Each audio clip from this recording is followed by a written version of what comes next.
السلام عليكم ورحمة الله وبركاته. أنا معاكم مستر ياسر، ودي قناتكم قناة فيجن، وفيجن يعني رؤية، وإحنا هنا عندنا رؤية مختلفة.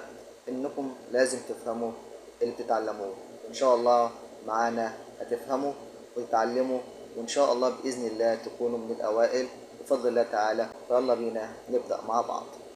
أهلا بكل أحبابي طلبة طلبات الصف الثاني الإعدادي، النهاردة ومع آخر درس من دروس الهندسة في الترم الأول، وهو متباينة المثلث. درس ظريف ولذيذ، ومنه سؤال بيجي في الامتحان. فيلا بينا مع بعض. تعالوا كده مع بعض. عندنا مثلث، المثلث ده اسمه أ ب ج، زي ما احنا شايفين كده. في حقيقة النهاردة هنعرفها، نحطها كده في ودنا وما ننساهاش عمرنا كله. ايه هي؟ ان مجموع اي ضلعين في مثلث لازم يكونوا اكبر من مجموع الضلع الثالث. يعني ايه الكلام ده؟ يعني ا ب زائد ا ج لازم يكون اكبر من ب ج، وهكذا. خلاص، يبقى الحقيقة بتاعتنا بتقول ايه تاني؟ أي مثلث يكون مجموع طولي أي ضلعين في المثلث ده أكبر من طول الضلع الثالث. يعني معنى الكلام ده إيه؟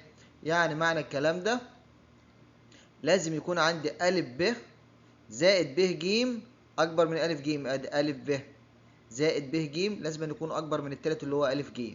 خلاص، وكمان إيه؟ وكمان ب ج زائد ج أ أكبر من أ ب. ب ج زائد أ ج لازم يكون أكبر من أ ب. خلاص، فاضل عندنا كمان واحدة. إيه هي؟ أ ب زائد أ ج لازم يكون أكبر من إيه؟ من ب ج، زي ما إحنا شايفين. أي حاجة غير كده، أي حاجة غير كده ما يبقاش مثلث، ما يبقاش إيه؟ مثلث. لازما ولا بد يكون مجموع أي ضلعين في المثلث يكون أكبر من التالت. أي ضلعين في المثلث يكون أكبر من إيه؟ من التالت. يعني مثلا لو خدنا مثال الأعداد دي 5 و3 و9، دول أطوال أضلاع، مش عارف هي بتاعت إيه، لا تصلح أن تكون أطوال أضلاع مثلث. ليه؟ إحنا لو جمعنا 3 و5 يبقوا 8، مش أكبر من التالت، صح؟ يبقى إذا ده مش مثلث. إذا ده إيه؟ مش مثلث. إحنا عندنا حقيقة بتقول لنا إيه؟ مجموع أي ضلعين في مثلث لازم يكون أكبر من التالت، من الضلع التالت. خلاص، متفقين الكلام ده؟ مسلم بالحقيقة دي، أوعى ننساها. ناخد مثال بقى ونطبق على الحقيقة اللي احنا لسه متعلمينها دلوقتي. بيقول في المثلث أ ب ج إذا كان أ ب بيساوي 10 سم زي ما احنا شايفين، وعندنا ب ج بيساوي كام؟ 8.5 سم، أوجد الفترة التي ينتمي إليها طول الضلع أ ج. طول الضلع اللي أنا مش عارفه ده، عايز يعرف هو ينتمي للفترة إيه. وأدام قال للفترة، فاكرين درس الفترات؟ خلاص، كان لازما يبقى أنا أحط أ ج ده أعرف هو أكبر من إيه وأصغر من إيه، علشان أقدر أحطه في صورة فترة، صح ولا لأ؟ طب يلا بينا نشوف هنعمل الكلام ده إزاي.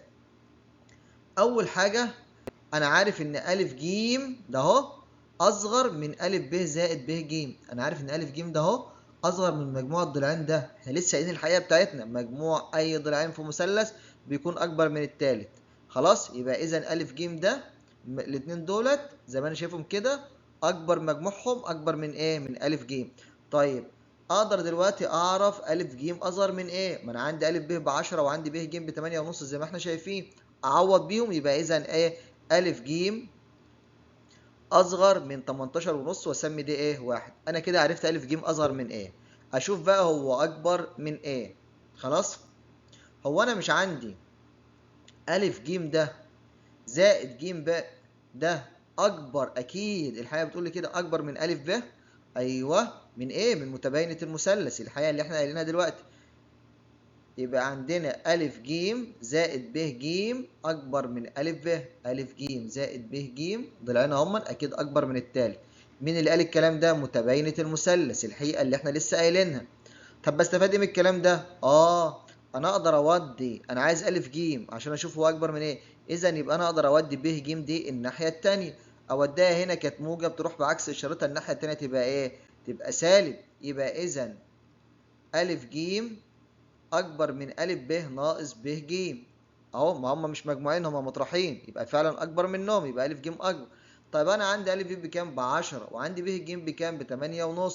10 ناقص 8.5 تبقى كام؟ 1.5. يبقى اذا ا ج ده اكبر من 1.5، ونسمي دي 2.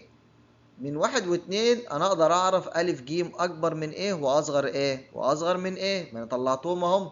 خلاص، يبقى احطه في صورة فترة اهو، من 1 و2. يبقى اذا ا ج اصغر من 18.5 واكبر من ايه؟ من 1.5. كده اقدر احطه في صورة فترة؟ طبعا. انا عندي هنا الفترة هتكون مفتوحة ولا مغلقة؟ هنا مفيش يساوي، هنا اصغر من وتبقى مفتوحة، وهنا اكبر من بس تبقى مفتوحة. لو كان في يساوي كانت تبقى مغلقة. خلاص، يبقى احنا هنا عندنا ايه؟ ودايما الفترة هتطلع عندي مفتوحة، في متباينة المثلث هتلاقيها دايما مفتوحة. خلاص. طيب يبقى انا اقدر احطه في صورة فترة؟ ايوه. يبقى اذا ا ج ينتمي للفترة المفتوحة 1.5 وكام؟ و18.5. اتفقنا؟ عرفنا نطلع السؤال ده؟ طيب انا هقول لكم على طريقة بقى جميلة جدا وسهلة جدا جدا نقدر نختصر كل الكلام اللي احنا قلناه دلوقتي. ازاي؟ هقول لك دلوقتي. انا عندي لو جيت طبقت الفكرة دي ان طول الضلع الثالث دايما ينتمي للفترة المفتوحة الفرق والمجموع. يعني ايه الكلام ده؟ يعني انا طول الضلع الثالث ده ينتمي للفتره دي. اول حاجه اشوف الفرق. يعني ايه الفرق؟ يعني عندي الفرق بين الضلعين دولت، الضلعين دولت اطرحهم من بعض، ده اسمه الفرق. 10 ناقص اطرح الكبير، اطرح الصغير من الكبير، يبقى 8.5 من 10. يبقى 10 ناقص 8.5 تبقى كام؟ 1.5 زي ما احنا مطلعينها اهو، نحطها كده اختصرنا على طول. طب المجموع نجمعهم على بعض، اجمع الضلعين دول على بعض 10 و 8.5 تبقى 18.5 زي ما احنا شايفين. يبقى اذا لو طبقت الكلام ده يبقى ا ج هينتمي الى ايه؟ الفترة المفتوحة 1.5 وكام؟ و18.5. يبقى الفرق ما بين الضلعين الاخرين وكمان ايه؟ المجموع بتاع الضلعين الاخرين. كده اقدر اجيب طول الضلع الثالث ينتمي لايه بخطوة واحدة فقط. متفقين؟ طب تعالوا نطبق الكلام ده وناخد بعض التمارين على موضوع الفترة او طول الضلع الثالث ينتمي للفترة ايه.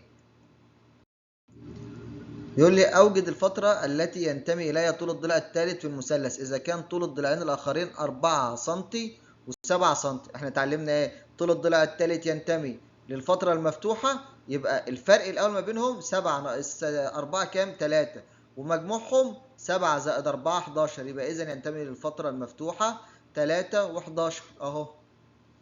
نكتب أدي القانون بتاعنا. تمام. الفرق ما بينهم كام؟ 7 ناقص 4 كام؟ 3، ومجموعهم ايه؟ 7 زائد 4 كام؟ 11. يبقى اذا ينتمي للفترة المفتوحة 3 و11 بخطوة واحدة. ناخد تمرين كمان؟ يلا ناخد تمرين كمان. ده سؤال مهم جدا بيجي لنا في الامتحان، عشان كده بنركز عليه لانه سؤال مضمون. اتمنى ليكم يا رب دايما كل التوفيق والنجاح، وانكم تبقوا متفوقين ومن الاوائل. ومتنسوش دلوقتي انكم تشتركوا بالقناة وتعملوا لايك للفيديو وتفعلوا زر الجرس عشان يوصل لكم كل جديد. ويلا بينا نكمل درسنا. تدريبات بقى من الكتاب المدرسي بتقول أوجد الفترة التي ينتمي إليها طول الضلع الثالث لكل من المثلثات التالية إذا كان طول الضلعين الآخرين هما. يبقى هو عايز الضلع الثالث ينتمي إلى فترة ومديني إيه؟ الضلعين لكل مثلث 6 و9. والمسألة التانية 5 و12 و7 و15 و2 و9 من 10 و3 و2 من 10. ناخد أول حاجة ألف اللي هي 6 و9 أهو، 6 سنتي و9 سنتي. نطبق الخطوة بتاعتنا اللي احنا لسه متعلمينهم اللي هي ايه؟ الضلع الثالث، طول الضلع الثالث ينتمي إلى ايه؟ الفترة المفتوحة. يبقى الفرق ما بينهم ما بين الضلعين كام؟ 9 ناقص 6 يبقى 3. احط هنا 3، احط هنا ايه؟ 3. وكام؟ مجموعهم بقى، اجمعهم مش انا طرحتهم، اجمعهم بقى 6 و9 يبقوا كام؟ 15. يبقى احط 15. يبقى ينتمي للفترة المفتوحة 3 وكام؟ و15. سهل الموضوع؟ يلا اكيد الموضوع جدا بقى سهل. ناخد بعد كده ب 5 و12. ادي 5 سنتي و12 سنتي، ادي طول الضلعين. يبقى طول الضلع التالت ينتمي للفترة المفتوحة كام؟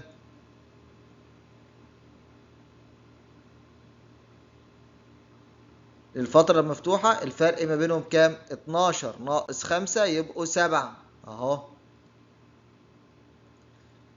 وكمان 5 زائد 12 17 يبقى ينتمي للفترة المفتوحة 7 و17. نروح بعد كده للسؤال ج. الضلع عندي 7 سنتي و15 سنتي، يبقى طول الضلع التالت ينتمي لايه؟ خلاص بقى احنا بقينا شاطرين وعارفين. للفترة المفتوحة 15 ناقص 7 يبقى 8. 8 وايه؟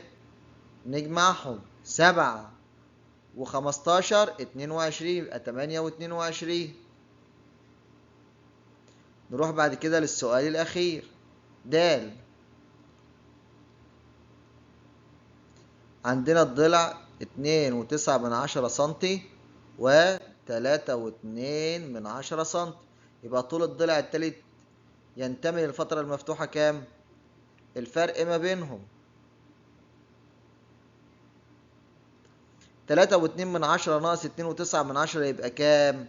يبقى 3 اهو. ونجمعهم على بعض 2.9 زائد 3.2 يبقى كام؟ 6.1. يبقى إذا طول الضلع التالت ينتمي للفترة المفتوحة 3 و6.1. أعتقد الموضوع بالنسبة لنا دلوقتي يجي لنا أي سؤال ويقول لي عايز الفترة المفتوحة، عايز طول الضلع التالت ينتمي لأنهي فترة، خلاص بقى الموضوع بالنسبة لنا سهل جدا. ناخد بقى أسئلة من نوع تاني. السؤال اللي معانا دلوقتي بيقول ايه في الشكل المقابل اللي قدامنا ده؟ عندنا أ د يساوي د ب، ادي أ د يساوي د ب وده علامة التساوي. بيقول لي اثبت ان ب ج ده كله اكبر من أ ج. خلاص عايز نثبت الكلام ده ازاي؟ هنشوف دلوقتي. اول حاجه اخد المثلث اللي عندي ده اللي هو أ د ج، ماشي. اقول ايه فيه؟ مش انا عندي أ د زائد د ج اكبر من أ ج؟ طبعا متباينة المثلث لسه قايله لي الكلام ده اهو. في المثلث أ د ج بما ان أ د زائد د ج اكيد اكبر من أ ج، صح؟ طبعا صح. طب وانا مش عندي أ د ده يساوي ب د؟ ايوه، يبقى اقدر اشيل أ د واحط ب د؟ ايوه طبعا اهو. بما ان أ د يساوي د ب اعوض ب هنا. طب انا هستفاد ايه؟ ما انا عندي ب ج ده يا احبابي، ب ج عباره عن ب د زائد د ج، وده اللي انا عايز اقوله اهو اهو، ماشي. يبقى اعوض بألف د بد ب مكان ألف د اهو زي ما احنا شايفين. طب انا مش عندي د ب زائد د ج اللي هو بيساوي ب ج على بعضه؟ ايوه طبعا. يبقى اذا ب ج ده اكبر من أ ج. يلا نكتب الكلام ده. يبقى اذا ب ج انا عوضت ب ج اللي هو بيساوي ايه؟ ب د او د ب زائد د ج زي ما احنا شايفين اهو، اكبر من أ ج وهو المطلوب اثباته. الموضوع سهل جدا، طبعا سهل جدا. ناخد سؤال كمان، ناخد سؤال كمان. السؤال ده بقى نركز فيه شويه. بيقول في الشكل المقابل اللي هو قدامنا ده عندنا ب د اللي هو ده ينص في الزاويه أ ب ج، ينص في الزاويه دي اللي هي زاويه ب، بنصفها لايه؟ لزاويتين قد بعض. طيب وكمان قال لي ان ه د ده يوازي ب ج وده علامة التوازي السهمين بتوعنا. عايز نعمل ايه؟ اثبت ان أ ب ده اكبر من أ د، ماشي؟ ادام مديني توازي انا استفيد من التوازي في ايه؟ اكيد في الزوايا وتساوي الزوايا، صح ولا لا؟ او ان انا يكون عندي زاويتين متكاملتين بيساوي 180 اللي هم يكونوا داخلين يعني. خلاص يبقى انا اكيد هستفاد من التوازي ده في الزوايا. طب تعالوا نشوف هنستفاد الكلام ده ازاي. اول حاجه هنقول بما ان ه د يوازي ب ج، ماشي، هستفاد ايه؟ اذا الزاويه دي هتساوي الزاوية دي بالايه؟ بالتبادل اهو، ادي حرف الزد بتاعنا المقلوب. يبقى الزاوية دي اللي هي ه د ب هتساوي الزاوية د ب ج، صح؟ بالتبادل، ايوه. يبقى ده اول حاجة استفدتها من التوازي. يبقى اذا قياس زاوية ه د ب، ادي ه د ب اللي هي الزاوية دي هتساوي قياس زاوية د ب ج زي ما قلنا. يبقى الزاوية دي قد الزاوية دي. طيب هي مش الزاوية دي بتساوي الزاوية دي؟ ايوه. يبقى اذا الزاوية دي بتساوي الزاوية دي، صح ولا لا؟ طبعا صح. يبقى انا كده استنتجت المثلث ده متساوي الساقين. يبقى ه د يساوي ب د. يلا بينا نكتب الكلام ده. هنسمي دي واحد الخطوة دي.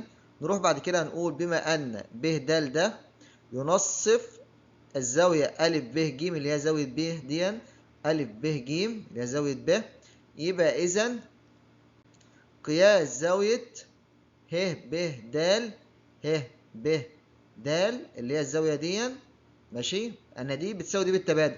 يبقى إذا دي بتساوي دي، هتساوي قياس زاوية د ب ج، د ب ج. ونسمي الاتنين من واحد واتنين. إذا قياس زاوية ه ب د اللي احنا قلنا عليها دلوقتي اللي هي الزاوية دي هتساوي قياس الزاوية ايه؟ قياس الزاوية دي اللي هي ه د ب. تمام كده؟ يبقى إذا المثلث ده متساوي الساقين. يبقى عندي ه د يساوي ب ه، صح؟ طبعا صح. يبقى إذا ه ب هتساوي ه د زي ما احنا شايفين. هستفاد ايه من الكلام ده؟ مش انا الأول طلعت ده يساوي ده؟ أيوه. هو أنا مش لو خدت بقى متباينة المثلث وحيدة المثلث اللي عندنا، الحالة اللي بتقول لنا إن أي مجموع ضلعين أكيد أكبر من الضلع التالت؟ طبعا. يبقى إذا أ ه زائد ه د أكبر من إيه؟ من أ د. هنستفاد إيه من الكلام دلوقتي؟ خليك معايا.